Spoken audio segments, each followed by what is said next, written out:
நாரத உவாச்ச மா கஞ்சன சுச்சோ ராஜன் யதீஸ்வரவசம் ஜகத் லோகா சபாலயஸ்யேமே வஹந்தி பலிம் ரிசீத்துஹு சம்யுனக்தி பூதானி சயேவ வியுனக்தி ச. மொழிபெயர்ப்பு பொருளுரை வழங்கியவர் தேவதிராச பக்திவேதாந்த சுவாமி பிரபுபாதர், அகில உலக கிருஷ்ண பக்தி இயக்கத்தின் ஸ்தாபகாச்சாரி. ஸ்ரீ நாரதர் கூறினார், பக்தியுள்ள ராஜனே, அனைவரும் பரமபுருஷரின் கட்டுப்பாட்டில் இருப்பதால் யாருக்காகவும் வருந்த வேண்டாம். எனவே எல்லா ஜீவராசிகளும் அவர்களது தலைவர்களும் நன்கு காப்பாற்றப்படுவதற்கு பகவானை தொடர்ந்து வழிபட வேண்டும். அவர்களை இணைப்பவரும் பிரிப்பவரும் அவரே. பொருளுரை. இந்த ஜட உலகிலோ அல்லது ஆன்மீக உலகிலோ உள்ள எல்லா ஜீவராசிகளும் பரமபுருஷ பகவானின் கட்டுப்பாட்டில் உள்ளனர். இப்பிரபஞ்சத்தின் தலைவரான பிரம்மதேவரிலிருந்து அற்பமான எறும்பு வரையுள்ள அனைவரும் பகவானின் கட்டளைப்படிதான் நடக்கின்றனர். இவ்வாறாக பகவானின் கட்டுப்பாட்டுக்கு அடங்கி நடப்பதே ஜீவராசியின் இயற்கையான நிலையாகும். மூடர்களாகிய ஜீவராசிகள், குறிப்பாக மனிதர்கள், பகவானின் சட்டத்தை மீறுகின்றனர். இதனால் அவர்கள் அசுரர்களாக கருதப்பட்டு தண்டிக்கப்படுகின்றனர். பகவானின் கட்டளைப்படி ஒரு ஜீவராசி ஒரு குறிப்பிட்ட நிலையில் வைக்கப்படுகின்றான். மீண்டும் அவரது கட்டளைப்படி அல்லது அவரது பிரதிநிதிகளின் கட்டளைப்படி அவன் வேறொரு நிலைக்கு மாற்றப்படுகிறான். பிரம்மா, சிவன், இந்திரன், சந்திரன், யுதிஷ்டிர மகாராஜன் அல்லது நவீன சரித்திரத்தில் இடம்பெற்ற நெப்போலியன், அக்பர், அலெக்சாண்டர், காந்தி, சுபாஷ் மற்றும் நேரு ஆகிய அனைவரும் பகவானின் சேவகர்களாவர். பகவானின் ஆணைப்படியே அவர்கள் ஒரு குறிப்பிட்ட நிலையில் வைக்கப்பட்டு பிறகு மீண்டும் வேறொரு நிலைக்கு மாற்றப்படுகின்றனர். அவர்களில் ஒருவரும் சுதந்திரமானவர் அல்ல. இத்தகைய மனிதர்கள் பகவானின் உயர்வை மதிக்காமல் அவரை எதிர்த்த போதிலும் இவர்கள் ஜட உலக சட்டங்களுக்கு இன்னும் அதிகமாக உட்படுத்தப்பட்டு இன்னும் அதிக துன்பங்களை அனுபவிக்கின்றனர். எனவே ஒரு முட்டாள்தான் கடவுள் இல்லை என்று கூறுவான். யுதிஷ்டர் தனது தந்தையும் பெரியண்ணையும் எங்கோ சென்று விட்டதை குறித்து மிகவும் கவலைப்பட்டார். எனவேதான் இந்த அப்பட்டமான உண்மையை பற்றி அவருக்கு உபதேசிக்கப்பட்டது. திருத்ராஷ்டிர மகாராஜன் அவரது கடந்த கால கர்மங்களுக்கேற்ப அந்நிலையில் வைக்கப்பட்டார். கடந்த காலத்தில் அவருக்கு அளிக்கப்பட்ட கர்ம பலன்களை அவர் ஏற்கனவே அனுபவித்து விட்டார். ஆனால் அவரது நல்ல அதிர்ஷ்டத்தினால் எப்படியோ விதுரர் அவருக்கு தம்பியாக கிடைத்திருந்தார். விதுரரின் உபதேசத்தினால் அவர் ஜட உலக கணக்குகளை எல்லாம் முடித்துவிட்டு முக்தியை தேடி சென்று விட்டார். சாதாரணமாக இன்ப துன்பங்களின் தொடரை ஒருவர் திட்டங்களால் மாற்றிவிட முடியாது. காலத்தின் சூக்ஷ்மமான ஏற்பாட்டின் கீழ் வரும் இன்ப துன்பங்களை அனைவரும் ஏற்றுக்கொள்ளத்தான் வேண்டும். அவற்றை தடுக்க முயல்வதில் பயனில்லை. எனவே முக்தியடைய முயற்சிப்பதுதான் சிறந்ததாகும். மேலும் மனிதனின் மனம் மற்றும் புத்தி ஆகியவை விருத்தியடைந்த நிலையில் இருப்பதால் அவனுக்கு மட்டுமே இந்த தனிப்பட்ட உரிமை அளிக்கப்பட்டுள்ளது. மனித உருவிலுள்ள வாழ்வில் மட்டுமே வெவ்வேறு வேத உபதேசங்கள் அளிக்கப்பட்டுள்ளன. முன்னேற்றம் அடைந்துள்ள மனித புத்தியை துஷ்பிரயோகம் செய்பவன் இப்பிறவியிலேயோ அடுத்ததிலேயோ பல வகையான துன்பங்களில் புகுத்தப்பட்டு தண்டிக்கப்படுகிறான். இப்படித்தான் பகவான் அனைவரையும் அடக்கி ஆள்கிறார்.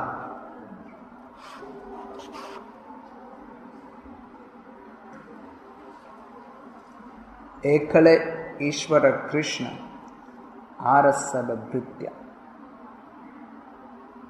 ஒரே ஒரு ஈஸ்வரர் இருக்கிறார். முதலாளி, எஜமானர், தலைவர். அவர் கிருஷ்ணர். ஆரசபிருத்ய. மற்றவங்க எல்லாரும் அவருடைய சேவகர்கள். கிருஷ்ணர் அவருடைய கட்டுப்பாட்டில் தான் இந்த உலகத்துல எல்லாமே நடைபெறும். ஏதோ ஒரு விதத்துல எல்லாமே அவருடைய கட்டுப்பாட்டால் தான் நடைபெறும். சில பிரபுபாதர் எழுதுறார், இந்த ஜட உலகத்துல ஆன்மீக உலகத்துல இருக்கக்கூடிய எல்லா ஜீவராசிகளுமே அவருடைய கட்டுப்பாட்டில் தான் இருக்காங்க. ஜீவனானது பிரகிருதி. பிரகிருதியானது பகவானால கட்டுப்படுத்தப்படும். அது தாழ்ந்த பிரகிருதியா இருந்தாலும் சரி, உயர்ந்த பிரகிருதியா இருந்தாலும் சரி. கீதையில கிருஷ்ணன் சொல்லும்போது சொல்றார், 8 தாழ்ந்த பிரகிருதிகள் இருக்கின்றன.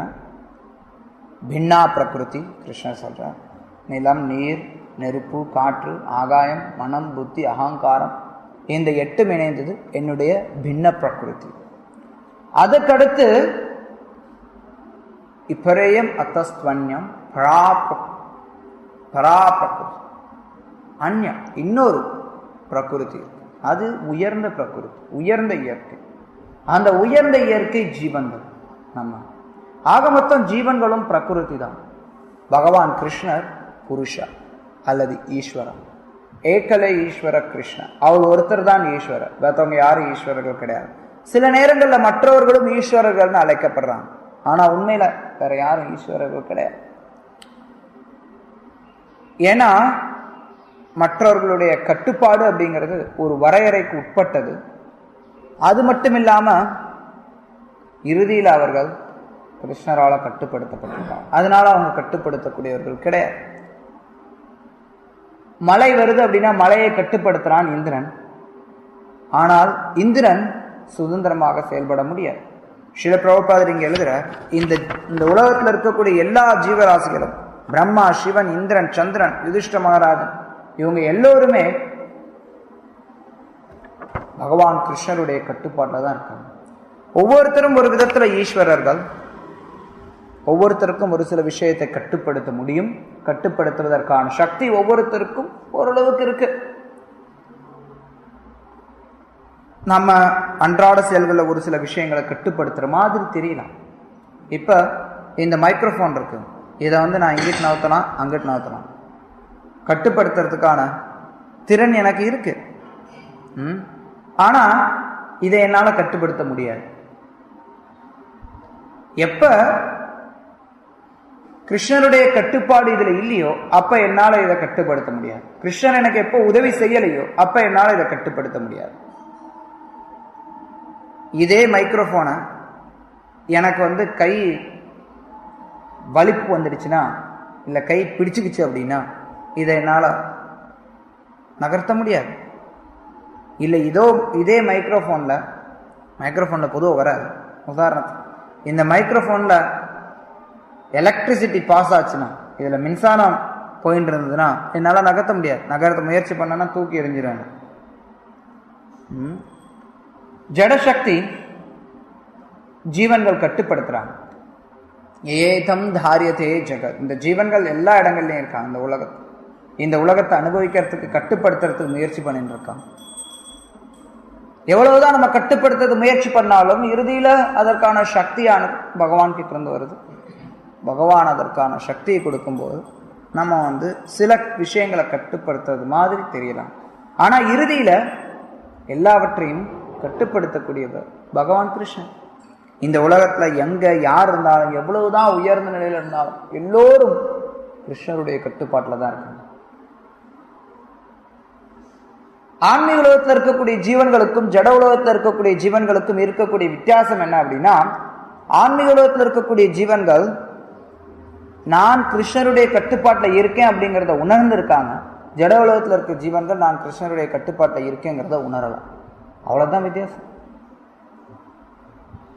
ஆன்மீக உலகத்தில் இருக்கக்கூடிய ஜீவன்கள் அவங்களுக்கு தெரியும், நான் கிருஷ்ணருடைய கட்டுப்பாட்டில் இருக்கேன், நான் கிருஷ்ணருடைய சேவகன். கட்டுப்பாட்டில் இருக்கேன்னா, பொழுது நீ கட்டுப்பாட்டில் இருக்கேன்னா நம்ம ஏதோ ஒரு வேலைக்காரனால ஒரு அடிமையை வச்சிருக்கிற மாதிரி நினைச்சிடக்கூடாது. கட்டுப்பாட்டில் இருக்கேன் அப்படின்னா நான் கிருஷ்ணருடைய சேவகன். சேவகன் என்றுமே கட்டுப்பாட்டில் இருக்கேன். அது அதுலயே புரிஞ்சுக்கணும். ஆனா ஜட உலகத்தில் இருக்கக்கூடிய ஜீவன்கள் அப்படின்னு நினைக்கிறது, நான் கிருஷ்ணருடைய கட்டுப்பாட்டில் இருக்கேன், நான் கிருஷ்ணருடைய சேவகர் அப்படிங்கிறத மறந்துருக்காங்க. அந்த மறந்த நிலைதான் இன்றைக்கு ஜீவன்களை ஜட உலகத்துல வச்சிருக்கு. அந்த ஜீவன்கள் எல்லாத்தையும் பகவான் கட்டுப்படுத்துற, ஜீவராசிகளுடைய உறவுகளையும் பகவான் கட்டுப்படுத்துற. இங்க நாரதர் சொல்றார், ஜீவராசிகளை பல்வேறு தலைவர்கள் எல்லாரையும் இணைப்பதும் கிருஷ்ணர் தான், பிரிப்பதும் கிருஷ்ணர் தான். பல நேரங்கள்ல இந்த அப்பட்டமான உண்மை எல்லோருக்கும் சொல்லப்படாது. ஸ்ரீல பிரபுபாதர் எழுதுற தன்னுடைய பொருளுரையில, இந்த அப்பட்டமான உண்மையை பற்றி, எனவேதான் இந்த அப்பட்டமான உண்மையை பற்றி அவருக்கு உபதேசிக்கப்பட்டது. யுதிஷ்ட மகாராஜன் தனது தந்தையும் பெரியண்ணையும் எங்கோ சென்று விட்டனர் என்று கவலைப்பட்டு கொண்டிருந்தார். அவருக்கு இந்த உண்மை எடுத்துரைக்கப்படும். ஜட உலக வாழ்க்கை அப்படிங்கிறது துன்பம் நிறைந்தது, தற்காலிகமானது. இந்த உலகத்தில் இருக்கக்கூடிய எல்லா விஷயங்களுமே தற்காலிகமானது. இந்த உலகத்தில் வரக்கூடிய இன்ப துன்பங்கள் எல்லாமே தற்காலிகமானது. இந்த உலகமே தற்காலிகமானது. நாம் நித்தியமானவர்கள். நமக்கும் பகவானுக்கும் இடையில இருக்கக்கூடிய உறவு நித்தியமானது. பல முறை நம்ம கேட்கலாம், ஆனா அதை உணர்றது அப்படிங்கிறது அவ்வளவு எளிமையான விஷயம் கிடையாது. கிருஷ்ணர் கீதையில சொல்றார், மாத்ரா ஸ்பர்சாஸ்து கௌந்தேயா சீதோஷ்ண சுக துக்கதா ஆகமா பாயினோ நித்யஸ்தாம் ஸ்திதிக்ஷுஷ பாரத. அவர் சொல்றார், ஓ பாரதா, அர்ஜுனனுடைய ஒரு பெயர் பாரத, பரத வழி வந்தவதனால். எப்படி வெயில் காலம் வரும்போது அதை பொறுத்து கொள்றோமோ, குளிர்காலம் வரும்போது அதையும் பொறுத்து கொள்றோம். ஏன்னா நமக்கு என்ன தெரியும், வெயில் வரும், அப்புறம் வெயில் போயிடும் நமக்கு தெரியும். வெயில் வந்து போகக்கூடியது அப்படிங்கிற அதை நம்ம உணர்ந்திருக்கிறதுனால நம்ம வெயில் வந்து குளிர் போறது அதை பொறுத்து கொள்றோம். நம்ம அதனால பாதிக்கப்படுறது கிடையாது. கிருஷ்ணர் சொல்ற, அதே மாதிரி எப்படி நீ வெயிலையும் குளிரையும் பொறுத்து கொள்றீங்க, சீத உஷ்ண, சீத அப்படின்னா குளிர், உஷ்ண அப்படின்னா வெயில், உஷ்ணம் வெப்பம். வெப்பத்தையும் குளிரையும் எப்படி நம்ம பொறுத்து கொள்றோமோ அதே மாதிரி இன்ப துன்பத்தையும் பொறுத்து கொள்ளும் கிருஷ்ணன் சொல்ற. இந்த இன்ப துன்பம் ஆகட்டும், வெயில் குளிர் ஆகட்டும், இது எல்லாமே எதனால வருதுன்னா ஸ்பர்ஷா, இந்த தோல், நமக்கு உடல் அப்படிங்கிறதுல வரக்கூடிய இன்ப துன்பம், உடலால் வரக்கூடிய இன்ப துன்பம். உடலால் அப்படின்னா உடலால் மனதால் இது எல்லாமே அதுல உள்ளடங்கு. தாம் ஸ்திதிக்ஷுஷ பாரதம், ஓ பாரதா, இதை நீ பொறுத்து கொள்ள வேண்டும் அப்படிங்கிற. இந்த உலகம் தற்காலிகமான, இந்த உலகத்தில் இருக்கக்கூடிய உறவு முறைகள் எல்லாமே தற்காலிகமான. ஆனா நம்ம நம்மளை இந்த உடல்னு நினைச்சுட்டு இருக்கிறனால இந்த உடல் சார்ந்த விஷயங்கள் மேல பற்றுதலோடு இருக்கும். இந்த உடல் சார்ந்த விஷயங்கள் மேல நம்ம தற்காலிகமானதல்ல, இது நிரந்தரமானதுன்னு நினைச்சுட்டு இருக்கோம். ராத்திரி நேரத்துல நம்ம கனவு காண்றோம். கனவு காணும் போது சில நேரங்கள்ல ரொம்ப கொடூரமான கனவுலாம் வரும், ரொம்ப பயங்கரமான கனவு வரும். யாரோ நம்மளை தாக்குற மாதிரி, நம்மளை கத்தி வச்சு குத்துற மாதிரி, நம்ம எங்கேயோ எண்ணெய் சட்டியில போட்டு வதக்குற மாதிரி, எது வேணாலும் கனவு வரலாம், எதேதோ கனவு வரலாம். அந்த கனவு காணும் போது நம்ம அந்த கனவுனால பாதிக்கப்படுறோம். தூங்கும் போது அந்த கனவுனால நிச்சயமா பாதிக்கப்படுறோம். நமக்கு தெரியுது, ஓ எனக்கு வலிக்குது, எனக்கு அழுகுறோம். சில நேரங்கள்ல ராத்திரி நேரத்துல அழுகுறோம். கனவுல சிரிப்போம், சந்தோஷமா இருப்போம், கனவுல பறப்போம், என்ன வேணாலும் பண்ணுவோம். கனவு காணுன்னு இருக்கும். சில நேரம் சந்தோஷமா இருக்கலாம் கனவுல, சில நேரத்துல வருத்தத்தை அனுபவிக்கலாம் கனவுல. ஆனா நம்ம ஒரு தடவை எந்திரிச்சிட்டோம்னா அந்த கனவுக்கு எந்த ஒரு மகத்துவமும் கிடையாது. அந்த துன்பத்தையும் நம்ம பொருட்படுத்துறது கிடையாது, அந்த இன்பத்தையும் நம்ம பொருட்படுத்துறது கிடையாது. உண்மையில சொல்ல போனா நம்மளுடைய அன்றாட பகல் பொழுதும் ஒரு கனவு தான். இது பகல் கனவு, அது ரா கனவு, அவ்வளவுதான். ஆக மொத்தம் ரெண்டுமே கனவு தான். இது எல்லாமே மாயா, தற்காலிகமான. எப்படி கனவு காணும் போது ஒரு இன்பத்தினால நம்ம மகிழ்ச்சி அடைகிறோம், அதே மாதிரிதான் பகல்ல ஒரு இன்பம் வரும்போது நம்ம மகிழ்ச்சி அடைகிறோம். எப்படி இரவுல ஒரு துன்பம் வரும்போது நம்ம வருத்தப்படுறோமோ அதே மாதிரிதான் பகல்ல வரக்கூடிய துன்பத்துக்கு நம்ம வருத்தப்படுறோம். இந்த ரெண்டுமே தற்காலிகமானது. இன்ப துன்பமானது தற்காலிகமானது. இந்த உலகத்தினுடைய இயற்கை அதுதான். துக்காலயம் அசாஸ்வதம். உண்மையில துன்பமயமானதுதான் இந்த உலகம். இந்த உலகத்துல நம்ம மகிழ்ச்சியை எதிர்பார்க்க முடியாது. பலமுறை கேட்டிருக்கலாம், இருந்தாலும் நமக்கு அது அவசியம். மீண்டும் மீண்டும் நம்ம அதை தெரிந்து கொள்ள வேண்டும். இங்க அதுதான் சொல்றார் நாரதர். பகவான் இந்த உலகத்துல எல்லோற்றையும் கட்டுப்படுத்தின்றார். எல்லாமே அவருடைய கட்டுப்பாட்டுல இருக்கு. குறிப்பா எந்த ஜீவன்கள்லாம் மாயையின் வசப்பட்டு இருக்காங்களோ அவங்க வெறும்னா அவங்களுடைய இயற்கைக்கு தகுந்த மாதிரி அப்படியே ஓடிட்டு இருக்காங்க. அவ்வளவுதான். கிருஷ்ணர் கீதையில சொல்றார், பிரகிருத்தே கிரியமானானி குணை கர்மாணி சர்வசம். இது எல்லாமே இந்த ஜட உலகத்தினுடைய குணங்களால அப்படியே நடந்துட்டு போயிட்டே இருக்கு. அகங்கார விமூட ஆத்மா, யார் அகங்காரத்தினால மூடனா இருக்கிறானோ அவன் நான் தான் இந்த செயலை செய்யறேன்னு நினைச்சுட்டு இருக்கான். என்னாலதான் இந்த செயல் நடக்குதுன்னு நினைச்சுட்டு இருக்கான். இது முற்றிலும் மூடத்தனம். நம்ம கவனமா இருக்கணும். அதுல யார் பக்தியில முன்னேற்றம் அடையணும்னு நினைக்கிறோமோ நம்ம இந்த விஷயங்கள்லாம் உணர்ந்து கொள்ள வேண்டும். யுதிஷ்ட மகாராஜ் நிச்சயமா அதை உணர்ந்தவர் தான், அதை உணராதவர் கிடையாது. யுதிஷ்ட மகாராஜருக்கு இந்த உலகத்தினுடைய இயற்கையை பற்றி எல்லாவற்றையும் பற்றி ஏற்கனவே பல பேர் சொல்லியிருக்காங்க. அவரும் பல பேருக்கு சொல்லிக் கொடுத்திருக்கார். யுதிஷ்ட மகாராஜர் ஒரு சாதாரண நபர் கிடையாது. அவர் மிகச்சிறந்த பகவத் பக்தர். அவர் பக்தி யோகத்துல மிக உன்னதமானவர். அதுல எந்த சந்தேகமும் கிடையாது. என்றுமே பக்தியில ஸ்திரமா இருக்கக்கூடியவர் யுதிஷ்ட மகாராஜர். எல்லாம் பத்தாதுன்னு சொல்லி அவருக்கு பீஷ்மர் வேற தனிப்பட்ட முறையில உபதேசம் வேற கொடுத்தார். அப்படி இருக்கக்கூடிய யுதிஷ்டர் இங்க வருத்தப்படுறார். ஒரு காலத்தினுடைய கோலத்துல அவருடைய பெரியப்பா, சித்தப்பா, அப்புறம்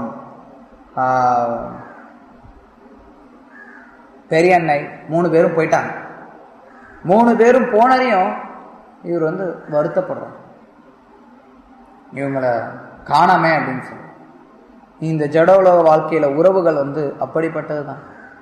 அது தெரியும் யுதிஷ்டருக்கு. ஆனா அந்த நேரத்துல அவர் வருத்தப்படுறார். அந்த நேரத்துல அவர் வருத்தப்படும் போது நாரதர் அவருக்கு இந்த ஞானத்தை கொடுக்கிறார். இந்த உலக வாழ்க்கையானது அப்பப்ப இந்த உலக வாழ்க்கையில ஒரு சிலர் சேருவாங்க, ஒரு சில நேரம் பிரிந்து செல்வாங்க. ஸ்ரீமத் பாகவத்ல இன்னொரு இடத்துல ஒரு உதாரணம் கொடுக்கப்படுது.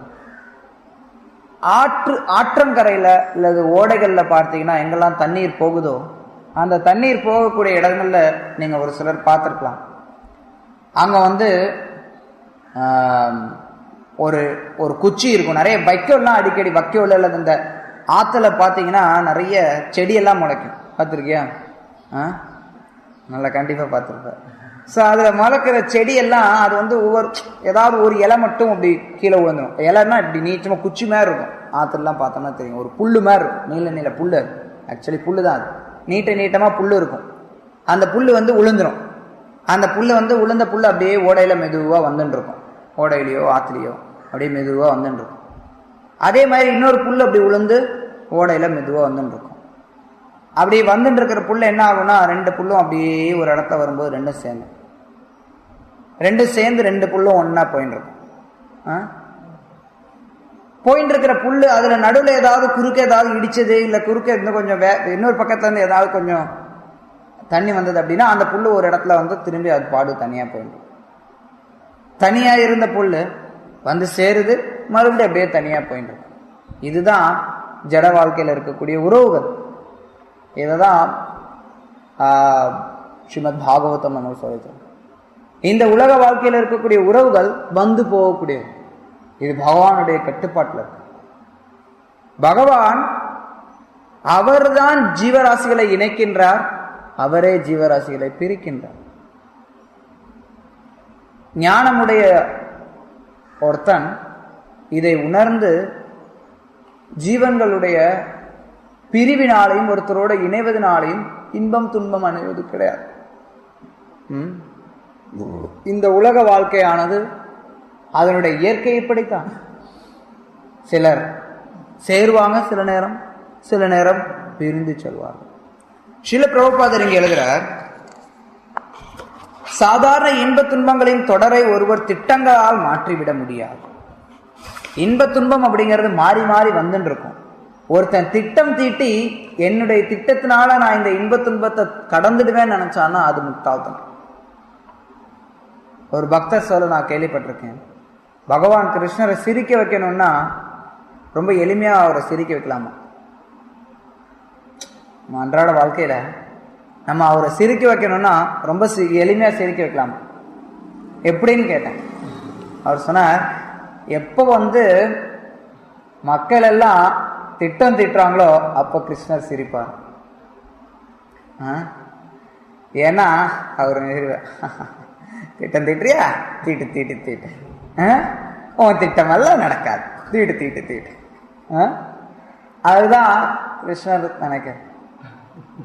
எவ்வளவு நாள் ஒருத்தர் திட்டம் தீட்டலாம், ஆனா அத்தகைய திட்டங்கள் ஒருத்தனுடைய இன்ப துன்பத்துல இருந்து விடுபட முடியாது.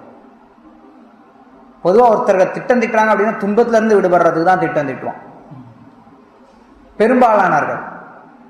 மாயவாதிகள் என்ன பண்றான்னா இன்ப துன்பத்துல இருந்து விடுபடுறதுக்கு திட்டம் திட்டுவான். எல்லாருமே திட்டம் திட்டுறாங்க. கிருஷ்ண பக்தர்களுடைய திட்டமானது, கிருஷ்ண பக்தர்களும் திட்டம் திட்டுறாங்க. ஆனா தூய பக்தர்கள் அவர்கள் திட்டம் தீட்டக்கூடியது வேறுபட்டது. தூய பக்தர்கள் இந்த இன்ப துன்பத்திலிருந்து நான் விடுபடணும் அப்படிங்கிறதுக்காக மட்டும் திட்டம் திட்டுறது கிடையாது, அவங்க கிருஷ்ணருக்கு சேவை பண்றதுக்காக திட்டம் திட்டுறாங்க. இன்ப துன்பத்தை பத்தி பக்தர்கள் பொருட்படுத்துறது கிடையாது. பக்தர்கள் முக்தி அடையணும் அப்படிங்கிறது அவங்களுடைய ஆசை கிடையாது. பக்தர்களுடைய விருப்பம் கிருஷ்ணருக்கு சேவை பண்ணணுங்கிறது. அதனால பக்தர்கள் திட்டம் தீட்டக்கூடியது வேறுபட்டது. ஆனா ஜட உலக வாழ்க்கையில இருக்கக்கூடியவர்கள் துன்பத்தை போக்குறதுக்காக திட்டம் தீட்டுறதா இருக்கட்டும், இல்ல மாயாவாதிகள் இன்ப துன்பம் ரெண்டையும் போக்கி நான் மோட்சம் அடையணுங்கிறதுக்காக திட்டம் தீட்டுறதா இருக்கட்டும், இது எல்லாமே கிருஷ்ணரை சிரிக்க வைக்கணும். யாருமே தங்களுடைய சொந்த முயற்சியினால இன்ப துன்பத்தை விட்டு வெளியில வர முடியாது. இன்ப துன்பமானது ஒருவர் ஏற்றுக்கொள்ளத்தான் வேண்டும். ஸ்ரீல பிரபுபாதர் இங்க எழுதுறார், காலத்தின் சூக்ஷ்மமான ஏற்பாட்டின் கீழ் வரும் இன்ப துன்பங்களை அனைவரும் ஏற்றுக்கொள்ளத்தான் வேண்டும். அவற்றை தடுக்க முயல்வதில் பயனில்லை. எவ்வளவுதான் ஒருத்தன் இந்த உலகத்தினுடைய இன்ப துன்பங்களை முறியடிக்கணும்னு நினைச்சாலும் அதனால எந்த ஒரு பயனும் கிடையாது. இந்த உலகம் இந்த ஒரு விஷயம், இதுதான் அடிப்படையான விஷயம். ஒருத்தர் ஆன்மீகத்தை பயிற்சி செய்யறாங்க அப்படின்னா இதுதான் அடிப்படையான விஷயம். இந்த அடிப்படையான விஷயத்தை நிறைய பேர் புரிஞ்சுக்கிறது கிடையாது. நிறைய பேர் இந்த அடிப்படையான விஷயத்தை சொல்லி தர்றதும் கிடையாது. வெளியில எவ்வளவோ இயக்கங்கள் இருக்கு ஆன்மீகம் சொல்லி, யாராவது ஒருத்தராவது இந்த விஷயத்தை சொல்லி தராங்களான்னா கிடையாது. இந்த உலக வாழ்க்கை துன்பமயமானது. இன்பமும் ஒருத்தர் கைவிடணும், துன்பத்தை விட்டு வெளியில வரணும் அப்படின்னு சொல்லும் போது ஒரு சிலர் புரிஞ்சுப்பாங்க. அதாவது நவீன காலத்துல இருக்கக்கூடிய இந்த சைக்காலஜிஸ்ட்லாம் என்ன பண்றாங்க தெரியுங்களா, உனக்கு துன்பம் வந்தது அப்படின்னா அது துன்பத்தெல்லாம் உனக்கு பெருப்படுத்தாத, இதெல்லாம் போகக்கூடியது, இதெல்லாம் பேசுவான். நிறைய பேர் பேசுறாங்க. துன்பம் வரும்போது அதெல்லாம் சமாளிக்கணும், விட்டு கொடுக்க கூடாது, நீ உன்னை இழந்துடக்கூடாது, போராடணும், இறுதி வரை போராடணும் அப்படின்லாம் நிறைய பேர் வெளியில பேசுறத நம்ம கேட்கிறோம். இதெல்லாம் ஒரு சவால், வாழ்க்கையினா சவாலை இன்முகத்தோட ஏற்கணும், இப்படிலாம் வார்த்தைகள்ல நிறைய பேர் சொல்றத கேட்கிறோம். ஆனா யாராவது என்னைக்காவது இன்பத்தையும் ஒருத்தர் தாண்டி வரணும், இன்ப துன்பங்களை பொறுத்து கொள்ளணும்ங்கிறது கேள்விப்பட்டிருக்குமா? கிடையாது. எவனும் பேச மாட்டான். எல்லாரோட குறிக்கோள் என்னன்னா இன்பமா இருக்கணும். துன்பத்தை நான் எப்படியாவது பொறுத்துக்கிட்டு இன்பமா இருக்கணும். ஆனா சாஸ்திரம் என்ன சொல்றது, இன்பத்தையும் பொறுத்துக்கோ. இன்பம் வரும்போது அதிகமா மகிழ்ச்சி அடையாது, துன்பம் வரும்போது சோர்வடையாது. அத்தகைய மனிதன் யோகியாக முடியும். கிருஷ்ணர் கீதையில சொல்றார், இன்பம் வரும்போது உடனே கை கால் புரியாம தலைகால் புரியாம ஆடுறது, துன்பம் வந்ததுன்னா அப்படியே உட்காந்து அழுதுண்டு உட்காந்துருக்கும். இன்ப துன்பங்களுக்கு அப்பாற்பட்ட வாழ்க்கைய நம்ம வந்து வாழணும். எதற்காக அப்படின்னா கிருஷ்ணருக்கு சேவை பண்றதுக்காக. கிருஷ்ணருக்கு சேவை பண்றது அப்படிங்கிறது நம்மளுடைய வாழ்க்கையினுடைய உயிரா இருக்கணும். சும்மா நம்ம வந்து இன்ப துன்பத்துக்காக கிருஷ்ண பக்தர்கள் கிடையாது. கர்மிகள் என்ன பண்றான், துன்பத்தை போக்குறதுக்காக வேலை செய்யறான். அதாவது துன்பத்தை போக்கி அது மூலமா நான் இன்பம் அடையலாம்னு நினைக்கிறான். மாயாவதி என்ன நினைக்கிறான்? மாயாவதி என்ன நினைக்கிறான்?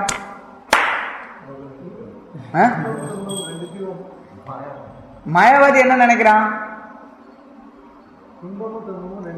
இன்பம் துன்பம் ரெண்டையும் தொலைக்கணும்னு நினைக்கிறான். கர்மி வெளியில இருக்கவன் என்ன நினைக்கிறான்? துன்பத்தை தொலைக்கணும்னு நினைக்கிறான். துன்பத்தை தொலைத்து மகிழ்ச்சியா இருக்கணும்னு நினைக்கிறான். பக்தன் அதுல ஆர்வம் காட்டுறது கிடையாது. பக்தன் வந்து எனக்கு துன்பம் வந்தாலும் பரவாயில்ல அப்படின்னு இருக்கான். துன்பத்தை பத்தி பொருட்படுத்துறது கிடையாது. சரி, மாயாவாதி பார்த்தோம்னா இன்ப துன்பம் ரெண்டையும் தொலைக்கணும்னு நினைக்கிறான். பக்தன் அதுலயும் வந்து ஆர்வம் காட்டுறது கிடையாது. இன்பத்தை ஆர்வம் காட்டுறது கிடையாதுன்னா நிச்சயமா பக்தன் வந்து இன்ப துன்பம் ரெண்டையும் தொலைக்கிறதுல இருக்கான். ஆனா அவன் வந்து தனக்காக தொலைக்கணும் அப்படிங்கிறது கிடையாது. அவன் பகவானுக்கு சேவை பண்றதுல தான் ஆர்வமா இருக்கான். பகவானுடைய சேவைக்காக எனக்கு துன்பம் வரும்னா பரவாயில்ல, பகவானுடைய சேவைக்காக எனக்கு இன்பம் வருதா பரவாயில்ல, அதையும் ஏற்றுக்கொள்றான். பகவானுடைய சேவையில வரக்கூடிய துன்பத்தையும் ஏற்றுக்கொள்றான், வரக்கூடிய இன்பத்தையும் ஏற்றுக்கொள்றான், சமமாக ஏற்றுக்கொள்றான். அவனுக்கு வரக்கூடிய இன்பமும் சரி துன்பமும் சரி இந்த ஸ்பர்ஷத்தினால வரக்கூடியது கிடையாது. கிருஷ்ண கீதையில இன்னொரு இடத்துல சொல்ற, ஏஹி சம்பார்ச ஜா போகா துக்க ஏனே ஏவத்தே அத்யந்தவந்த கௌந்தேயான தேஷு ரமதே புதஹ. அவர் சொல்ற சம்பார்ஷ ஜா போகா, இந்த உலக விஷயங்களை அனுபவிக்கிறதுனால, இந்த புலன்களை கொண்டு இந்த தோலை கொண்டு அனுபவிக்கிறதுனால வரக்கூடிய விஷயங்கள்ல யார் ஒருத்தன் புதா அறிவுடையவனோ அவன் ஈடுபடுறது கிடையாது. ஏன்? அத்யந்தவந்த, இதுக்கு வந்து ஒரு ஆதி இருக்கு, ஒரு அந்தம் இருக்கு அப்படிங்கிறத தெரிஞ்சுட்டு இன்பத்திலையும் ஆர்வம் காட்டுறது கிடையாது, துன்பத்திலையும் ஆர்வம் காட்டுறது கிடையாது. இன்னைக்கு நம்ம பணக்கார ராஜாவா இருக்கலாம், நாளைக்கு இன்னொருத்தருக்கு கூஜா தூக்குறவன் ஆகலாம். எப்படி வேணாலும் நடக்கலாம். இன்னைக்கு ஒருத்த நாட்டினுடைய பிரதமரா இருக்கலாம், நாளைக்கு அதே பிரதமரோட வீட்டுல ஒரு நாயா இருக்கலாம். அதனால இந்த உலக வாழ்க்கையில வரக்கூடிய இன்பத்தினால ஒருத்தன் மயங்கிறது கிடையாது. பக்தன் பகவானுக்கு சேவை பண்றதுல ஆனந்தம் அடையணும். பகவானுக்கு சேவை பண்றதுனால துன்பம் வரக்கூடியதா இருந்தாலும் பகவானுக்கு சேவை பண்ணும், இன்பம் வரக்கூடியதா இருந்தாலும் பகவான் சேவையை விட்டு வெளியில போமான். பகவானுக்கு சேவை பண்ணணும், அதுதான் ஒருத்தனுடைய குறிக்கோள். அத்தகைய சேவைக்காக என்ன செய்ய முடியுமோ அது எல்லாவற்றையும் எடுத்துக்கோ. அதுதான் பக்தன். இன்ப துன்பங்களுக்கு அப்பாற்பட்டு பகவானுடைய கைங்கரியத்தில் ஈடுபடும். பகவானுக்கு சேவை பண்ணணுங்கிறது ரொம்ப ரொம்ப முக்கியம். அத்தகைய சேவை பாவத்துல தான் ஒருத்தர் வாழ முடியும். அதுதான் பக்தனுக்குரிய லட்சணம். அதை தான் நம்ம வந்து யுதிஷ்ட மகாராஜிட்ட இருந்தது. அவர் வந்து இன்ப துன்பங்களுக்கு அப்பாற்பட்டவர், பகவான் சேவையிலே தான் எப்பவும் இருக்கார். இருந்தாலும் அவருக்கு அந்த நேரத்துல வந்து அந்த தத்துவங்கள் உணராத ஒரு மாதிரி நடந்துக்கிறார். சூழ்நிலைகள் வரும்போது அதை சமாளிக்கிறது அப்படிங்கிறது அவ்வளவு எளிமையானது கிடையாது. பல நேரங்கள்ல நல்ல அறிவுடைய பக்குவமான பக்தர்கள்லாம் கூட இந்த மாதிரி அடிப்படை விஷயங்களை மறக்கிறத நம்ம பார்க்கணும். அடிப்படை விஷயங்கள் என்றும் மறக்கப்படக்கூடாது. பக்தியில நம்ம ஈடுபடும் போது உலக விஷயங்கள் வந்து போகும். அடிப்படை விஷயங்கள், இந்த தத்துவங்களை உணரும் போது ஒருத்தனை இந்த உலக வாழ்க்கையினுடைய இயற்கையை புரிந்து கொண்டு எப்பவும் கிருஷ்ண பக்தியில ஸ்திரமா இருக்க முடியும். கிருஷ்ண பக்தியில அவன் வந்து சஞ்சலம் அடைய மாட்டான். கிருஷ்ண பக்தியில யார் ஒருத்தர் பக்குவமான ஞானம் இல்லையோ அவர்களுக்கு வாழ்க்கையினுடைய இன்ப துன்பங்கள் வரும்போது பக்தி ஓரங்கட்டப்பட்டு விடும். சில பேர் இன்பத்தினால பக்தியை ஓரம் கட்டுவாங்க, சில பேர் துன்பத்தினால பக்தியை ஓரம் கட்டுவாங்க. எப்படி வேணாலும் பக்தியை ஓரம் கட்டுறவங்க இருக்காங்க. யாருக்கு வந்து முறையான ஞானம் இல்லையோ, யார் வந்து பாகவத்துல இந்த விஷயங்கள்லாம் படிக்கலையோ, பாகவத்துல இந்த விஷயங்கள்லாம் வந்து கேட்கலையோ, நாம சங்கீர்த்தனத்துல ஈடுபடலையோ, முறையா பகவானுக்கு சேவை பண்ணலாம் அப்படின்னா நம்ம பக்தியை ஈடுபட முடியாது. சரி, பக்தி அப்படிங்கிறது வந்து மொத்தமே ஒரு விஞ்ஞானபூர்வமான ஒரு வழிமுறை. இதுல வந்து எந்த ஒரு இது எல்லாமே ரகசியமானது. கிருஷ்ணர் கீதையில சொல்றார், ராஜகுகியம், குகியம், குகியதரம், எல்லா ரகசியங்களையும் ரகசியமானது, எல்லாம் கரெக்ட். இருந்தாலும் இது வந்து எல்லோருக்கும் தெரிந்த ரகசியம்,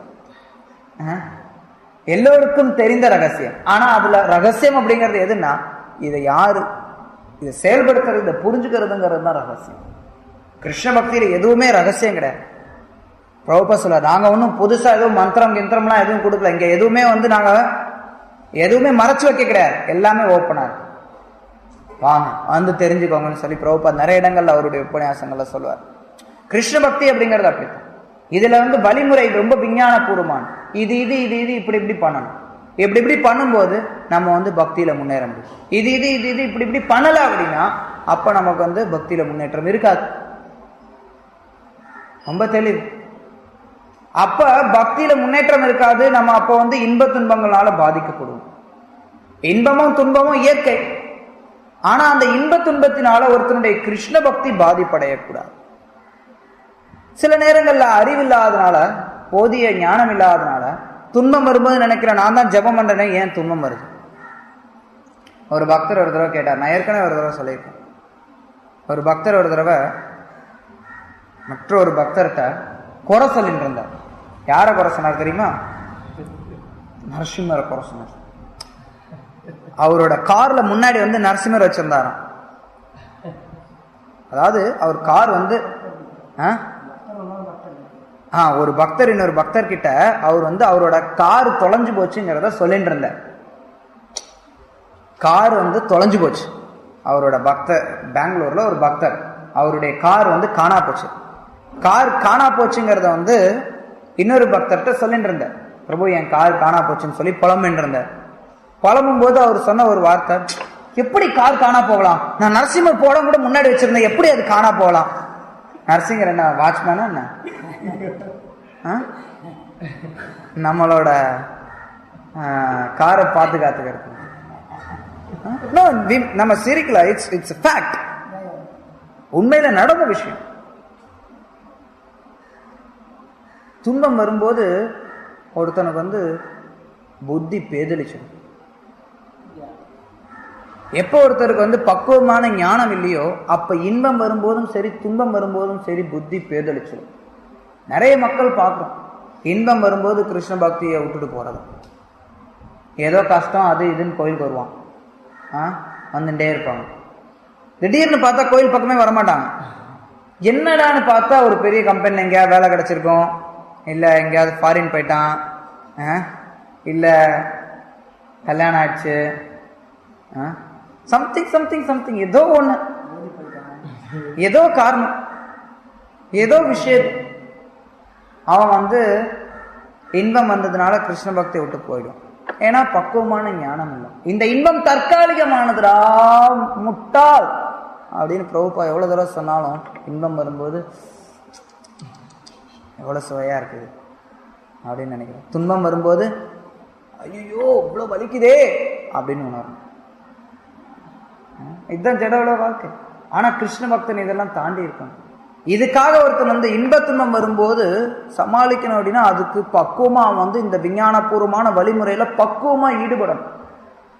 சும்மா புஸ்தகத்தை படிக்கிறதுனால மட்டும் இந்த ஞானம் வந்துடாது, சும்மா ஜபம் பண்றதுனால மட்டும் இந்த ஞானம் வந்துடாது, சும்மா பிரசாதம் சாப்பிட்றதுனால மட்டும் இந்த ஞானம் வந்துடாது, சேவை பண்றதுனால மட்டும் இந்த ஞானம் வராது. எதை வேணாலும் பண்ணுப்பா, அதை மட்டும் செய்யறதுனால இந்த ஞானம் வராது, சாத்தியம் இல்லை. இது எல்லாத்தையும் செய்யணும். இதுல ஏதாவது ஒண்ணு உருவுனீங்கன்னா ஆடும். இங்க இந்த கட்டடத்துல வந்து எத்தனை தூண் இருக்கும்? ஒரு கட்டடத்துல வந்து 20 தூண் இருக்கு அப்படின்னா 20 தூண் இருக்கு அப்படின்னா இது எல்லாம் சேர்ந்துதான் இருக்கு. தூண் வைக்கும் போது சும்மா எக்ஸ்ட்ராலாம் தூண் வைக்க மாட்டாங்க. தேவையில்லாத தூண்லாம் எதுவும் வைக்க மாட்டாங்க. கட்டுறவன் தேவையில்லாம தூண் வச்சிருக்கான், இந்த தூண் இல்லாட்டி பரவாயில்லன்னு சொல்லி நம்ம முடிவு பண்ண முடியாது. கட்டும்போது ஒருத்த விஞ்ஞானபூர்வமா கட்டுறோம் அப்படின்னா அது வந்து எல்லா தூணும் கரெக்டா தான் கட்டுவான். அது மாதிரி பக்தியில இது ஒரு விஞ்ஞானபூர்வமான வழிமுறை. இதுல எல்லாமே இப்படிதான் சொல்லி கொடுத்துட்டாங்க. இந்த தூண் தூண் தூண் தூண் தூணா கொடுத்துட்டாங்க. இதுல ஏதாவது ஒரு தூணை நவுத்தணும் அப்படின்னா பில்டிங் ஆடும்.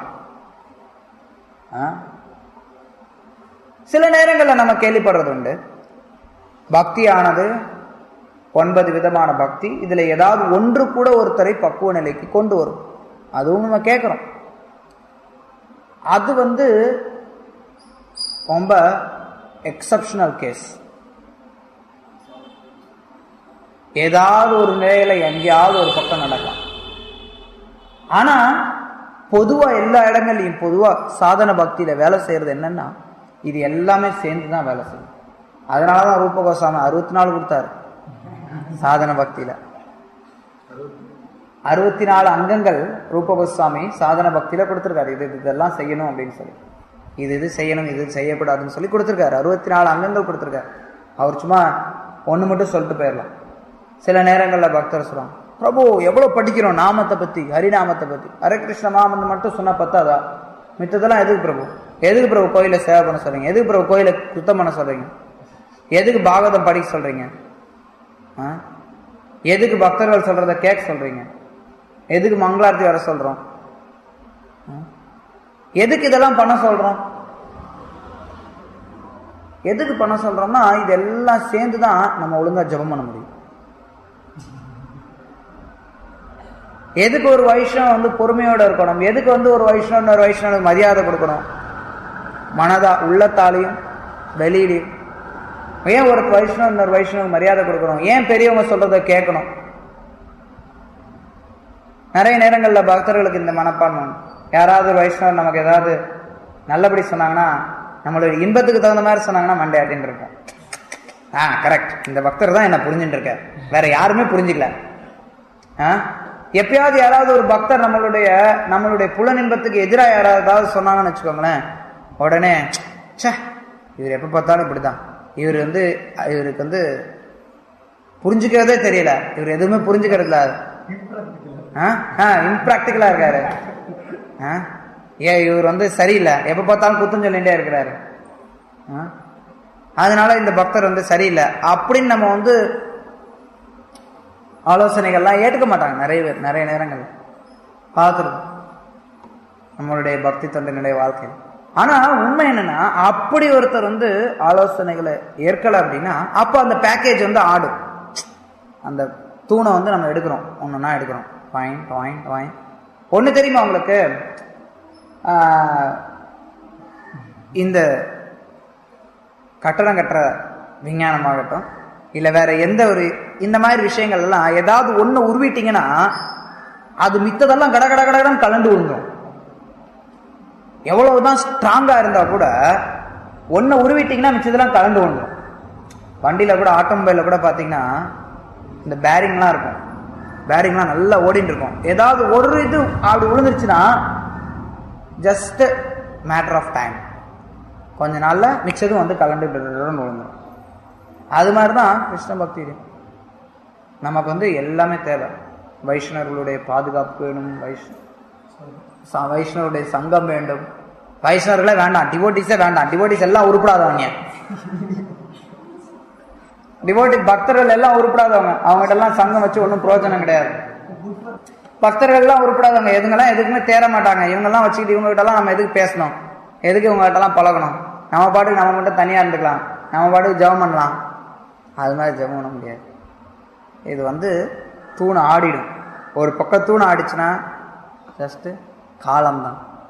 சில நேரங்கள்ல அப்படி பேலன்ஸ் பண்ற மாதிரி இருக்கலாம், அப்படின்னா லோடு இல்லைன்னு அர்த்தம், வண்டி ஓடல. பேரிங்ல நீங்க ஒரு வண்டி பேரிங் ஓடுதுன்னு வச்சுக்கோங்களேன், ஒரு இது கலண்டு விழுந்துருச்சுன்னா அந்த பேரிங் சுத்திண்டே இருந்ததுன்னா மிச்சதும் கலண்டு விழுந்துடும். சில நேரத்தில் அது கலண்டு விழுந்ததுக்கு அப்புறம் அந்த வண்டியே நம்ம இயக்காம அப்படியே வச்சிருந்தோம்னா நல்லா தான் இருக்கு. சில நேரங்களில் பக்தர்கள் அப்படி கூட நினைப்பாங்க. சில நேரங்களில் ஏதாவது பக்தி தொண்டினுடைய வழிமுறைகளை நம்ம ஃபாலோ பண்ண மாட்டோம். ஆனா நம்ம என்ன நினைப்போம்னா, நான் நல்லா தான் இருக்கேன், எனக்கு ஒரு பிரச்சனையும் இல்லை, ஏன்னா தட்ஸ் மாயாஸ்மிக். நமக்கு எந்த பிரச்சனையும் கிடையாது, நான் இன்பமாக தான் இருக்கேன், எனக்கு துன்பமே கிடையாது. பக்தியிலையும் நம்ம இன்பம் வரும்போது, நமக்கு புலன் இன்பம் வரும்போது அதுதான் நல்லது, துன்பம் வரும்போது இது வேண்டாம் அப்படின்னு நினைக்க ஆரம்பிச்சோம்னா ரொம்ப கஷ்டம், ரொம்ப கஷ்டம். புரிஞ்சுக்கிறதுங்கிறது அவசியம். இந்த உலக வாழ்க்கை தற்காலிகமான, பக்தியில இருக்கக்கூடிய மொத்த பேக்கேஜையும் நம்ம பின்பற்றும் போது இந்த உலக வாழ்க்கையினுடைய இன்ப துன்பங்களுக்கு அப்பாற்பட்டு கிருஷ்ணருக்கு சேவை பண்ணணும். அதுதான் நம்மளுடைய குறிக்கோள். ஹரே கிருஷ்ணன். எஸ், சேர்க்கிறதும் பகவான் தான், பிரிக்கிறதும் பகவான் தான். அப்போ ஆனால் அட்வைஸ் பண்றாங்க, அசோசியேஷன் எடுத்துக்கோங்க, இவங்களெல்லாம் விட்டுடுங்க. It's generally not in our hands. கரெக்டா? அப்போ எப்படி இந்த ஃப்ரீ வில்லுங்கிறது எப்படி? நான் முதல்ல ஃபர்ஸ்ட் ஹாஃப், பிரபுபாதோட முதல் பொருளுரையினுடைய முதல் பாதையில் அவர் சொல்றார், சேர்க்கிறது பிரிக்கிறது எல்லாமே பகவான் தான். அப்படி இருக்கும்போது வைஷ்ணவர்களையும் சேர்க்கிறது பிரிக்கிறது பகவானா அப்படிங்கிறது அவங்களுடைய கேள்வி. Simple question. ஒரு விதத்துல சொன்னா ஆமா, எல்லாவற்றையும் சேர்க்கிறது பிரிக்கிறது பகவான் தான். வைஷ்ணவர்களுக்கும் ஒரு சிலருக்கு சங்கம் ஏற்படுத்தி தருவது, சங்கம் அந்த சங்கத்துல இருந்து ஒருத்தர் விடுபடுறதும் பகவான். ஆனா அது முழுக்க பகவானுடைய, எல்லாமே பகவானுடைய கட்டுப்பாட்டா தான் இருக்கு. ஆனா அது பகவானுடைய விருப்பப்படி இருக்காங்கிறது தான் பார்க்கணும். கட்டுப்பாட்டுல இருக்கிறதுக்கும் விருப்பத்துல இருக்கிறதுக்கும் வித்தியாசம் இருக்கு. பகவானுடைய நம்ம எல்லாருமே, ஜீவன்கள் எல்லாருமே பகவானுடைய கட்டுப்பாட்டின் படிதான் செயல்படுறாங்க. வெளியில இருக்கிற பிரபுபாதிங்க எழுதுறார், நெப்போலியன், அக்பர், அலெக்சாண்டர், காந்தி, சுபாஷ், இவர்கள் எல்லாரும் பகவானுடைய கட்டளைப்படிதான் செயல்படுறாங்க. ஆனா அவங்க பகவானுடைய விருப்பத்தின்படி செயல்படல. இவங்க எல்லாரும் பகவானுடைய கட்டுப்பாட்டுல தான் இருக்காங்க, ஆனா பகவானுடைய விருப்பத்துல கிடையாது. பகவான் இவங்க இப்படி செயல்படணும்னு சொல்லி விரும்ப கிடையாது. அந்த வித்தியாசம் இருக்கு. சில நேரங்கள்ல பக்தர்களோட நம்ம இருக்கக்கூடிய உறவு பிரியறது, இது கூட பகவானுடைய கட்டுப்பாட்டுல தான் நடக்கும். ஆனா சில நேரங்கள்ல அந்த பிரிவானது பகவானுடைய விருப்பத்தின்படி கிடையாது. சில நேரங்கள் அது கூட பகவானுடைய விருப்பத்தின்படி இருக்கலாம், நம்மளால உணர முடியாது. சில நேரங்கள்ல பக்தர்களுடைய தவறுதல்னால பிரிவு ஏற்படலாம். சில நேரங்கள் அது பகவானுடைய ஏற்பாட்டின் பெரிய பிரிவு ஏற்படலாம். நம்ம பார்க்கிறோம், ஸ்ரீல பிரபுபாதர் அவர்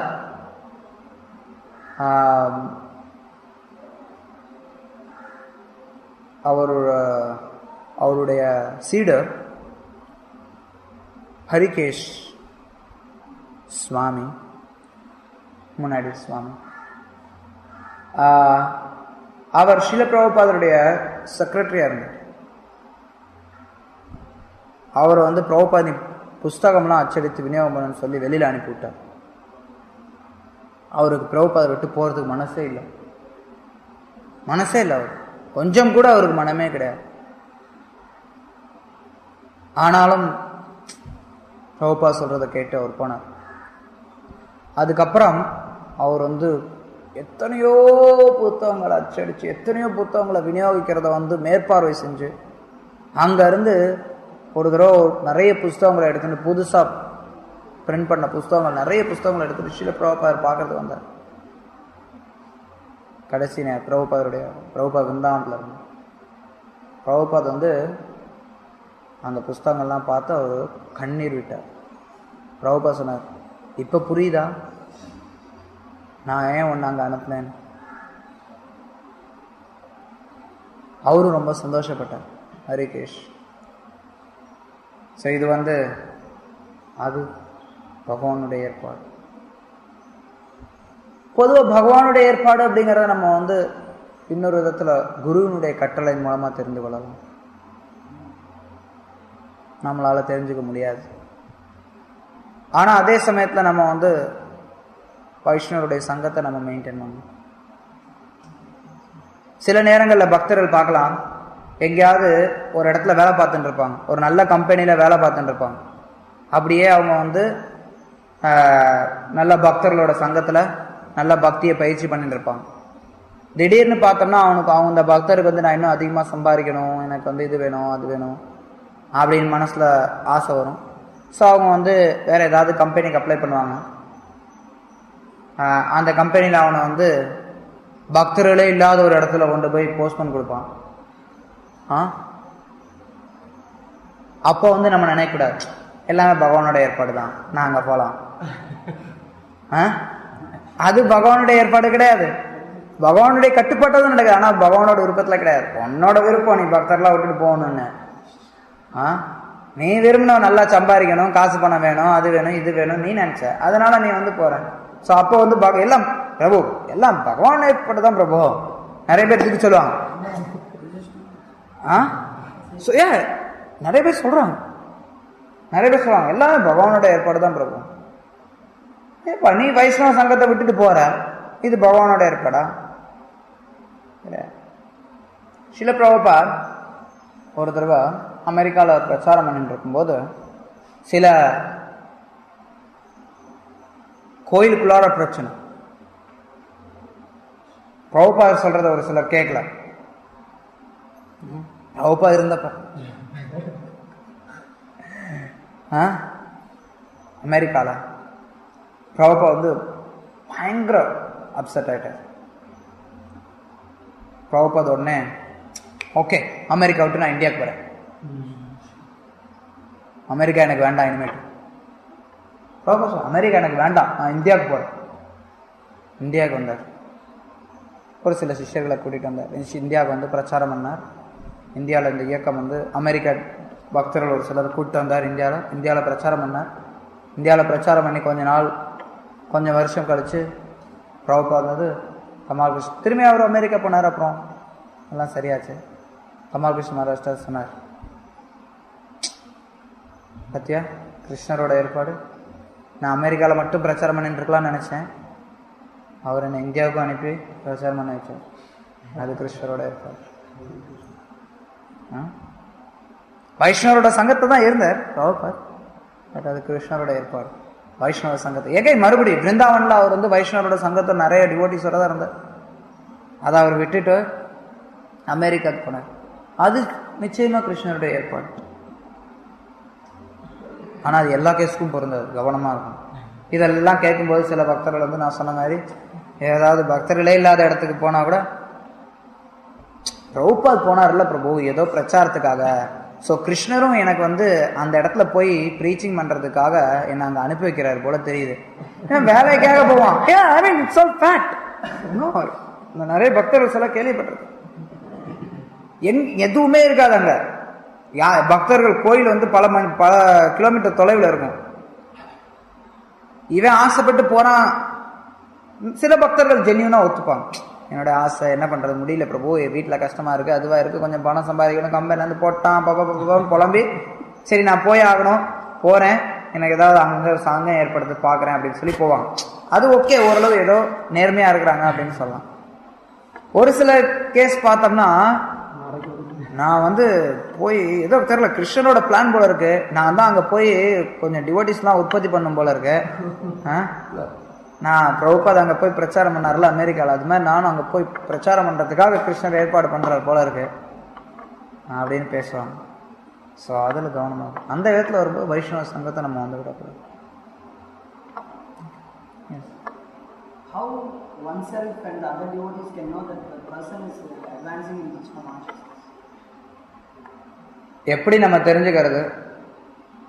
அவனும் சரி அடுத்தவங்களும் சரி கிருஷ்ண பக்தியில முன்னேறானா இல்லையாங்கிறது தனிப்பட்ட முறையில் ஒருத்தர் எப்படி தெரிஞ்சுக்க முடியும் அப்படின்னா, சில பிரபுபாத் சாஸ்திரங்கள் பல நேரங்களில் உதாரணம் கொடுக்குது. பசியோடு இருக்கிறவன் சாப்பிட்டான்னா பசி ஆறும். அதை வச்சு ஒருத்தனுக்கு பசி ஆறிடுச்சுன்னு தெரிஞ்சு அடுத்தவங்க சொல்லணுங்கிற அவசியம் கிடையாது. ஓகே, ஸோ அது மூலமா தனிப்பட்ட முறையில் ஒருத்தர் தெரிஞ்சுக்கலாம். தனிப்பட்ட முறையில் என்னுடைய பசிகள்லாம் ஆறி இருந்ததுன்னா நான் வந்து கிருஷ்ண பக்தியில முன்னேறேன். தனிப்பட்ட முறையில் நான் எந்த அளவுக்கு காம குரோத லோப மத மோக மத்சரியம், எந்த அளவுக்கு தனிப்பட்ட முறையில் நான் வந்து பேர் பதவி புகழ் இதுல இருந்தெல்லாம் விடுபட்டு இருக்கேன், எந்த அளவுக்கு எனக்கு கிருஷ்ணர் மேல அன்பு இருக்கு, உள்ள செயற்கையா கிடையாது, சென்டிமெண்டல் கிடையாது, எந்த அளவுக்கு. இந்த ரெண்டுமே பேரலல், ரெண்டும் இருக்கணும். கிருஷ்ணன் மேல அன்பு இருக்க மாதிரி ஓ கிருஷ்ணா, குரு மேல பிரேம இருக்கிற மாதிரி சொல்லுவாங்க. ஓ மகாராஜ், மகாராஜ் வரும்போது கோயில்ல வந்து பிறப்பான், கோயில் வந்து எல்லா சேவையும் பண்ணுவான். மகாராஜ் போனதுக்கு அப்புறம் பார்த்தா கோயில் பக்கமா வரமாட்டான். ரொம்ப பிரேமை பக்தி. ஓ 4 டிவோட்டி இருந்தாங்கன்னா பார்த்தோம்னா பிரமாதமா நடக்கும் எல்லாம். தனியா இருக்கும்போது பார்த்தோம்னா ஒன்றும் செய்ய மாட்டேன். So I didn't finish the answer. நமக்கு வந்து அப்படி நம்ம வந்து நம்மளுடைய முன்னேற்றத்தை டெஸ்ட் பண்ணலாம், நம்ம எந்த அளவுக்கு முன்னேறி இருக்கோங்க. சில நேரங்களில் பக்தர்கள் நம்ம வந்து பார்க்கலாம், அதாவது பக்தர்களுடைய முன்னேற்றம் அப்படிங்கிறது சில நேரங்களில் சங்கம் இல்லாமல் இருக்கும்போது எப்படி இருக்கோ அதை வச்சு தெரிஞ்சுக்கலாம். தனிப்பட்ட முறையில் நமக்கு தனிப்பட்ட முறையில் இப்போ நான் வந்து கோயிலில் இருக்கேன், நான் எப்படி ஜெபம் பண்ணுறேன், எப்படி என்னுடைய கான்சியஸ்னஸ் இருக்குது. நான் வந்து கோயில் இல்லை, வெளியில் இருக்கேன், எங்கேயோ ஒரு இடத்த சுற்றின்னு இருக்கேன், அப்போ என்னுடைய ஜப்பம் எப்படி இருக்குது, கான்சியஸ்னஸ் எப்படி இருக்கு, அப்போ நான் எந்த அளவுக்கு முன்னேறி இருக்கேன், அதெல்லாம் வச்சு நம்ம தனிப்பட்ட முறையில் நம்ம தெரிஞ்சுக்கலாம். மற்ற பக்தர்கள் பக்தியில முன்னேறாங்களா இல்லையா அப்படிங்கிறது அவங்களுடைய சேவையில இருந்து தெரியும். அது அவ்வளவு எளிமையானது கிடையாது. மற்ற பக்தர்கள் பக்தியில முன்னேறாங்களா இல்லையாங்கிறத நம்ம கண்டுபிடிக்கிறது. ஆனா அவங்களுடைய செயல்ல இருந்து தெரியும். அவங்க வந்து எல்லாமே நான் சொன்ன இதே விஷயங்கள் தான். ஒருத்தங்கிட்ட காம லோப மத மோக மத்சரியம், கிருஷ்ணன் மேல இருக்கக்கூடிய பக்தி, இதெல்லாமே அவனுடைய சேவையில வெளிப்படும். ஒருத்தனுக்கு வந்து கிருஷ்ணன் மேல அன்பு இருந்ததுன்னா அவன் கிருஷ்ணருக்காக முழுக்க சேவை பண்ணுவான், கணக்கு பார்க்க மாட்டான். நிறைய நேரங்களில் பக்தர்கள் வந்து கணக்கு பார்ப்பாங்க, எனக்கு சேவை இவ்வளோத்தான், 4 மணி நேரம் தான் நான் சேவை பண்ணுவேன், 6 மணி நேரம் தான் நான் சேவை பண்ணுவேன், பஸ் முடிஞ்சது என்னோட சேவை. அப்போ கிருஷ்ணன் மேல வந்து ஒரு பிரீத்தி ஓரளவுக்கு தான் இருக்கு, அந்த அளவுக்கு தான் இருக்கு, அவ்வளோதான். கிருஷ்ணருக்கான சேவையில ஒரு ஆர்வம், எந்த அளவுக்கு ஒருத்தன் சேவையில ஆர்வம் காட்டுறானோ அதை வச்சு நம்ம அவன் எந்த அளவுக்கு கிருஷ்ண பக்தியில ஈடுபடுறாங்கிறத பார்க்கலாம்.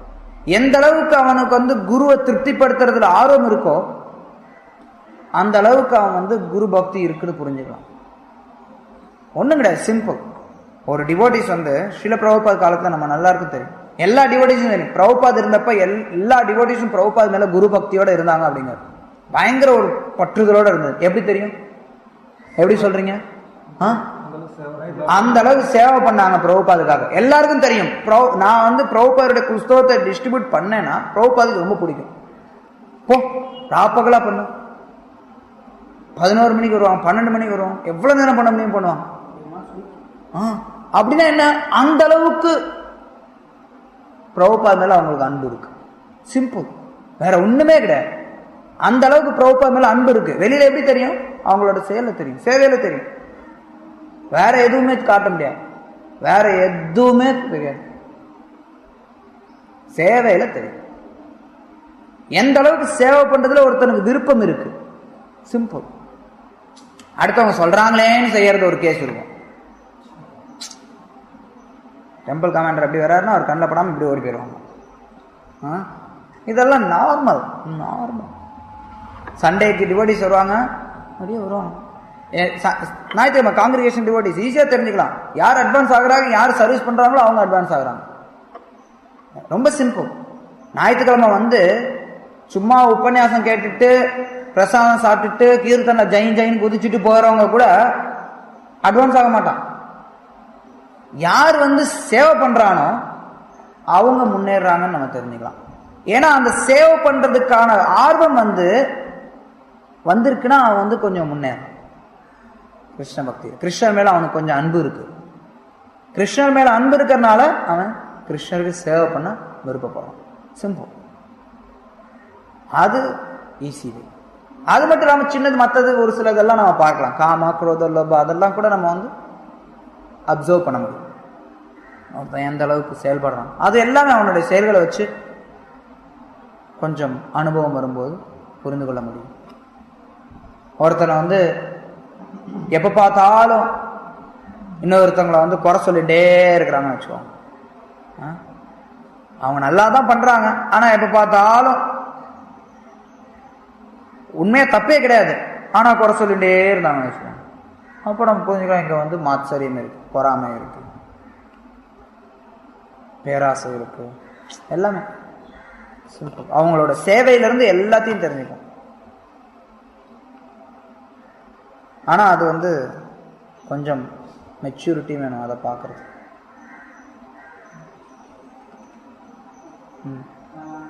You are explaining that there are pillars. It's like a philosophically, logically explained. It's not philosophical aspect, but logically explained. Yeah, I gave an example. It's like logically you're trying to give an analogy wherein you can understand. But we see that even after hearing all these things, they have some logical explanation as to what they think is what their support of statement is. நான் வந்து ஒரு statement சொன்னேன்.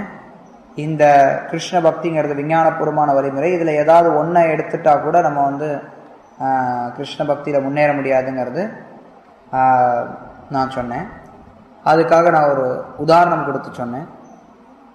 இந்த தூண்கள், கட்டடத்தில் இருக்கக்கூடிய தூண்கள், பேரிங்கில் இருக்கக்கூடிய பால்ஸ், அப்படி நான் வந்து உதாரணம் கொடுத்து சொன்னேன். இப்போ கேள்வி என்னன்னா,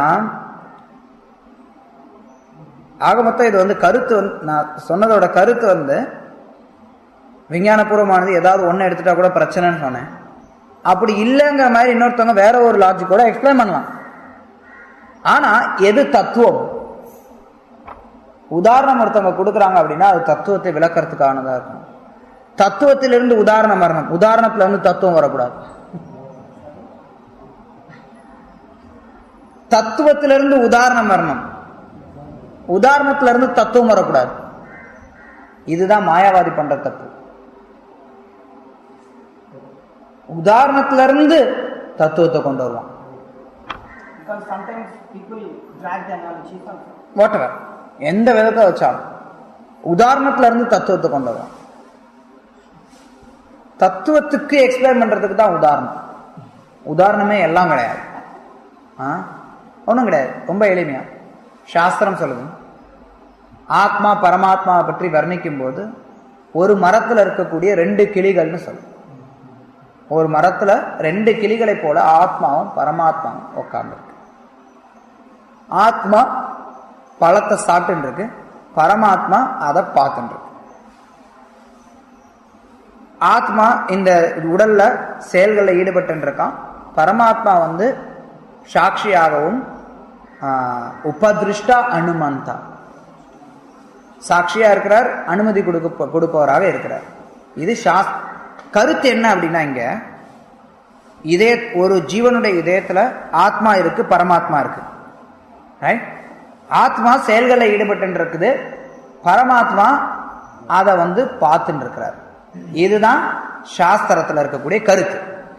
இதுக்கு கொடுக்கப்படக்கூடிய உதாரணம் என்னன்னா, மரத்துல 2 கிளி இருக்கு, அந்த கிளி இன்னொரு கிளியை பார்த்துட்டு இருக்கு. ஓகே, இப்ப இந்த உதாரணத்தையே ஸ்டடி பண்ணி மாயாவாதி என்ன சொல்லுவானா, எப்ப இந்த பழத்தை சாப்பிட்டு இருக்கிற கிளி அந்த பார்த்துட்டு இருக்கு பாத்தீங்களா, அந்த கிளியை பார்க்குதோ அப்ப இந்த கிளி புரிஞ்சுக்கலாம், நானும் அந்த கிளியும் ஒண்ணுதான், நாங்க 2 பேருமே கிளி தான்.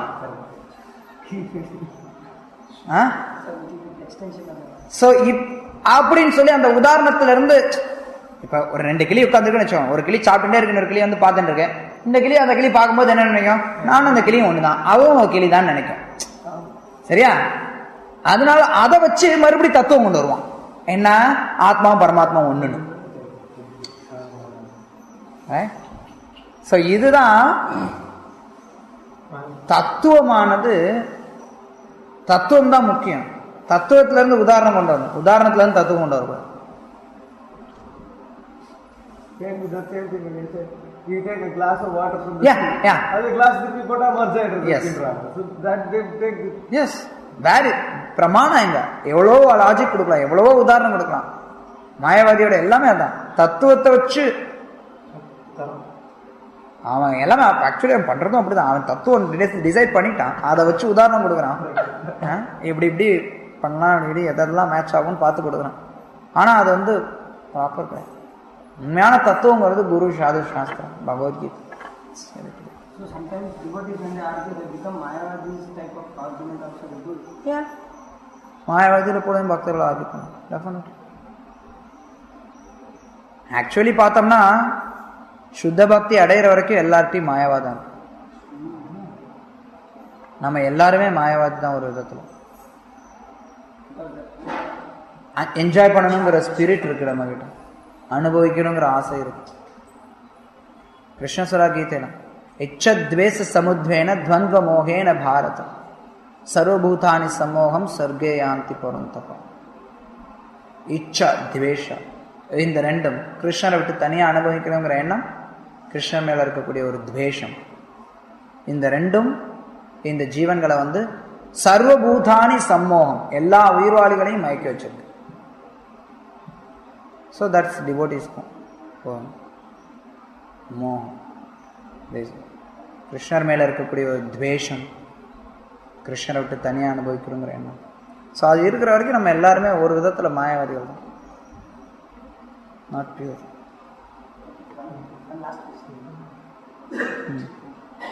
See, I as a devotee, I am seeing that sometimes, okay, I am listening these instructions that are very good, it's fine. But sometimes I see that certain devotees, they preach, but they may not follow. Yeah. And sometimes they may follow, but they not preach. And sometimes it so happens that I see so many devotees, they are not following. But why I should do that? But even I listen from him, Okay. preaching. ஒரு பக்தர் நம்ம இந்த மாதிரி கருத்துக்கள்லாம் சொல்லும்போது நம்ம கேட்குறோம், கேட்டு ஃபாலோ பண்ணணும்னு நினைக்கிறோம். சில நேரங்களில் நமக்கு எண்ணம் வருது, இந்த மாதிரி கருத்துக்கள்லாம் சொல்ற அவர் இதை ஃபாலோ பண்றாரா, அவர் இதை ஃபாலோ பண்ணலையே. சில நேரங்களில் வந்து இந்த கருத்துக்கள்லாம் நம்ம கேட்கும்போது நமக்கு ஒரு சில பக்தர்கள் வந்து அவங்க ஃபாலோ பண்ணுவாங்க, பிரச்சாரம் பண்ண மாட்டாங்க, அடுத்தவங்களுக்கு சொல்லி தர மாட்டாங்க. ஒரு சில பக்தர்கள் வந்து அவங்க சொல்லி தருவாங்க, அவங்க ஃபாலோ பண்ண மாட்டாங்க. ஸோ அதனால நான் எப்படி நடந்துக்கிறேன்? ஒன்று என்ன அப்படின்னா, எனக்கு எது நல்லதுன்னு பார்க்கணும். நல்ல உபதேசம் எங்கிருந்து வந்தாலும் எடுத்துக்கிறதுக்கு ஒருத்தர் தயாராக இருக்கணும். நல்ல உபதேசம் வரும்போது ஒருத்தர் எடுத்துக்கணும். அதே சமயத்தில் அந்த நல்ல உபதேசத்தை கொடுக்கக்கூடியவரும் ஓரளவுக்காவது அதை பயிற்சி செய்யக்கூடியவராக இருக்கணும். பக்குவமாக பார்த்தோம்னா அவர் 100% அதை ஃபாலோ பண்ணக்கூடியவராக இருக்கணும். அது குரு, ஆச்சாரியா. எல்லாரும் ஒரு ஆச்சாரியுடைய தளத்தில் இருப்பாங்கன்னு எதிர்பார்க்க முடியாது. அது மட்டும் இல்லாமல் பல நேரங்களில் நம்மளுடைய அன்றாட வாழ்க்கையில பார்த்தோம்னா நம்ம பக்தர்கள், நம்ம எல்லாருமே ஆரம்ப நிலை பக்தர்கள், நம்ம வந்து கிருஷ்ண பக்தியை பத்தி இது போன்ற தகவல்லாம் சொல்லும்போது அது பேசுறவரும் அவருக்கும் சேர்த்து தான் சொல்றாரு. இப்ப நான் வந்து நம்ம இப்படி இருக்கணும், இப்படி இருக்கக்கூடாதுன்னு நான் ஒரு தகவல் சொல்றேன் அப்படின்னா அதனுடைய அர்த்தம் வந்து நான் இது மாதிரி இருக்கேன், நீங்கள்லாம் இது மாதிரி இல்லை அப்படின்னு சொல்றதுக்கானது கிடையாது.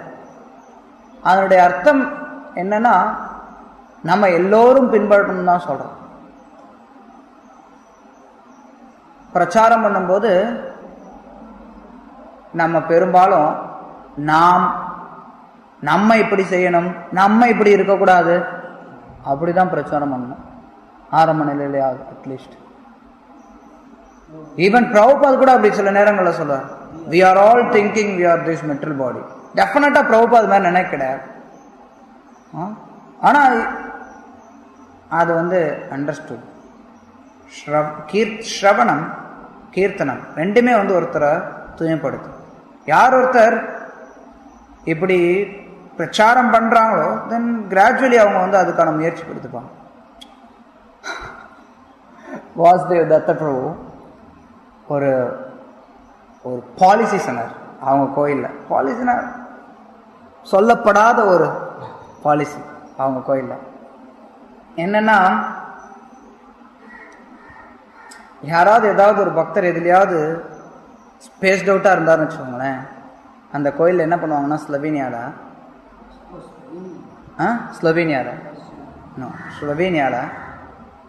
என்ன பண்ணுவாங்கன்னா அந்த பக்தரை அதை பற்றி பேச வச்சுருவாங்க.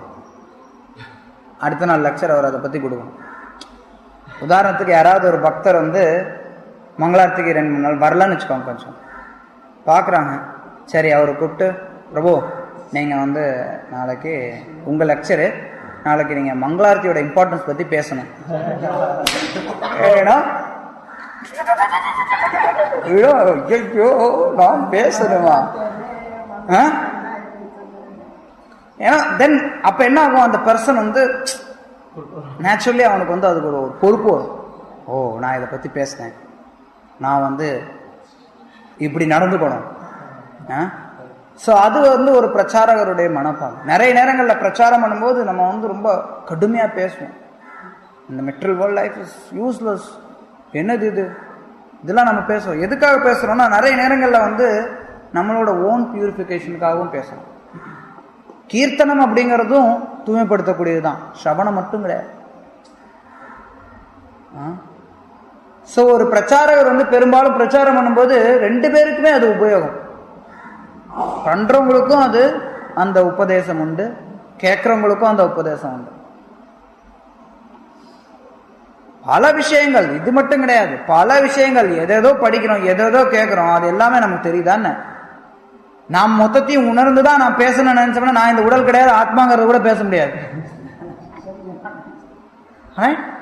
எதை பேச முடியும்? நம்ம இன்னைக்கு பேசணும், நம்ம வந்து இன்ப துன்ப நிலைக்கு அப்பாற்பட்டு இருக்கணும். துன்பம் வரும்போது சொங்கி போயிடக்கூடாது, இன்பம் வரும்போது குதிக்கூடாதுன்னு. நம்ம அந்த நிலைக்கு வந்ததுக்கு அப்புறம் அதை பத்தி பேசலாம் அப்படின்னு நினைச்சோம்னா என்னைக்குமே வரமாட்டோம். ஸ்ரவணம் கீர்த்தனம் 2மே வந்து தூய்மைப்படுத்தக்கூடியது. இந்த விஷயங்களை எடுத்துரைக்கிறதுங்கிறது நமக்கு வந்து பிரச்சாரமா இருக்கும். வாசுதேவ் சொன்னார், அது வெரி நைஸ் பாயிண்ட். யாராவது ஒரு பக்தர் வந்து ஒருத்தர் எனக்கு வேலை சண்டை போட்டார் அப்படின்னா, அந்த பக்தர் வந்து பக்தர்களோட எப்படி பழகணும், சண்டை போடக்கூடாதுங்கிறத பத்தி பேச சொல்லுவாங்க. பேசணும், தென் நேச்சுரலி ஃபாலோ பண்ண. ओके, हरे कृष्ण। श्रीमद् भागवतम की जय, श्रील प्रभुपाद की जय।